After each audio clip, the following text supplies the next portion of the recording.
This morning, political analyst Mark Jones with Rice University's Baker Institute for Public Policy. Mark, always great to see you. Let's jump right in here. Republicans maintain their dominance over Texas politics in the midterm elections, growing their majorities in both the State House and the Senate, and hanging on to every statewide elected office. Just how conservative can voters expect them to go this session, both on fiscal and social matters? Well, I think we can expect a conservative session. Republicans view the election of past fall in 2022 as a mandate. They increased the number of Senate seats by 1 and their number of Texas House seats by 3. And you mentioned won all of the statewide races, even in the tightest race, winning by slightly less than 10%.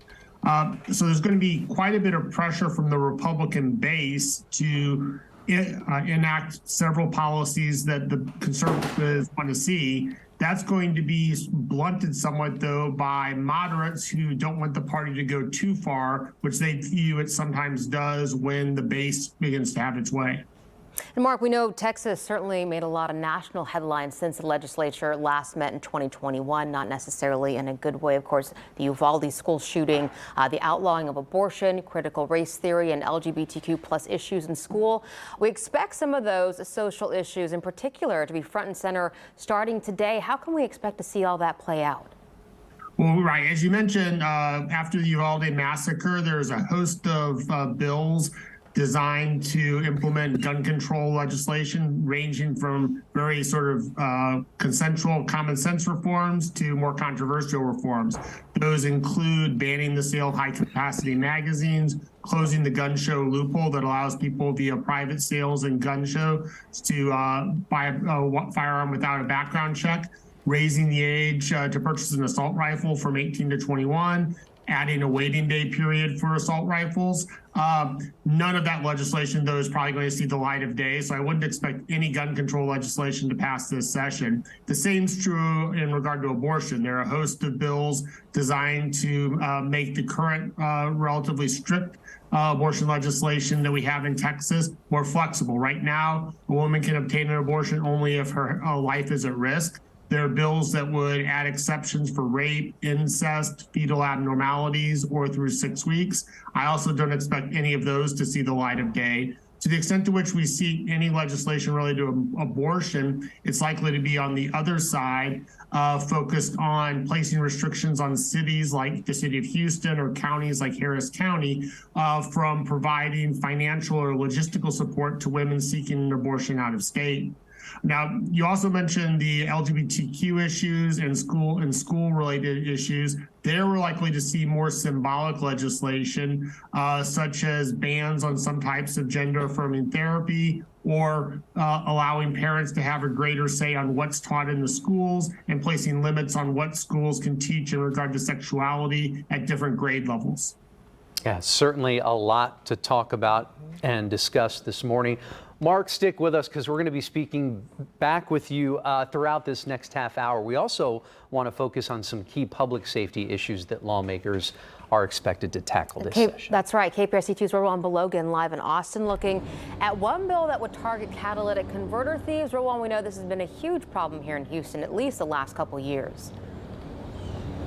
Lisa, Andy, good morning. That's right. People are fed up with this happening nonstop, it appears, and we've covered this numerous times. I want to show you some numbers, taking a look like this is not just some theory that people are having an issues. There's hard data that comes up with this. This is information from Houston Police. They show, you can see that jump between 2020 and 2021, nearly a 7,000 increases of reported catalytic converter thefts. And as through November of this last year, 8,969. Now, I spoke with HPD about these numbers, and they said while that number is high for the totality of what they have for last year, they said there was a downward trend from August until leading into December. So they're hopeful that this is an issue that is receding, but lawmakers are hoping to put some teeth really into the laws on the books at this point, and it all stems from a gruesome death that happened last year in the Houston area. There's a renewed focus on this after the death of Deputy Darren Almendarez,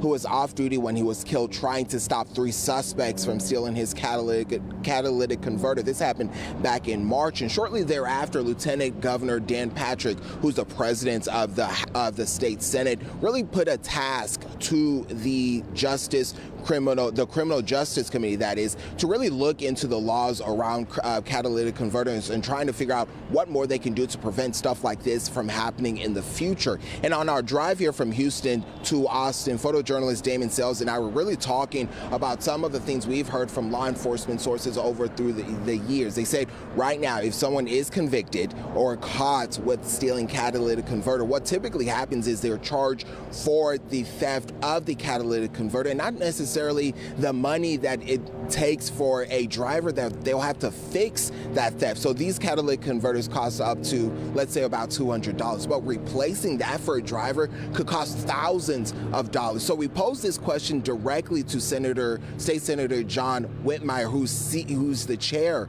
of the Criminal Justice Committee, to ask him if anything can change about this to change that cost from low as $200 to really go to the $3,000 that these drivers are typically having to fork out of their own wallets and purses themselves. Take a listen as to what he had to say. The replacement is $3,000. The constituent that had theirs stolen in their driveway the other day, and that's just the cost. That's not the, not being able to go to work or school. Most folks, a lot of folks I represent, do not have a backup automobile. Certainly single moms. So they don't have money set aside, they don't have a backup car. So yeah, looking at the replacement value. And in fact, what would be ideal that we will suggest that you can't buy, you have to purchase new ones, that you can't be purchasing things that they've gotten off of the street. Insurance companies need to get involved in this. It's very expensive it has a tremendous ripple effect. But the safety part of it scares me to death, in that if you come upon them doing it, if you don't immediately back off, they will shoot you. So there's really a lot that will go into with this committee looking more into catalytic converter thefts throughout this session. We'll be following that and a lot more throughout this legislative session. Andy, Lisa. So, Rowan, that same committee also plans to tackle another public safety measure, bail bonds. So tell us about that proposal.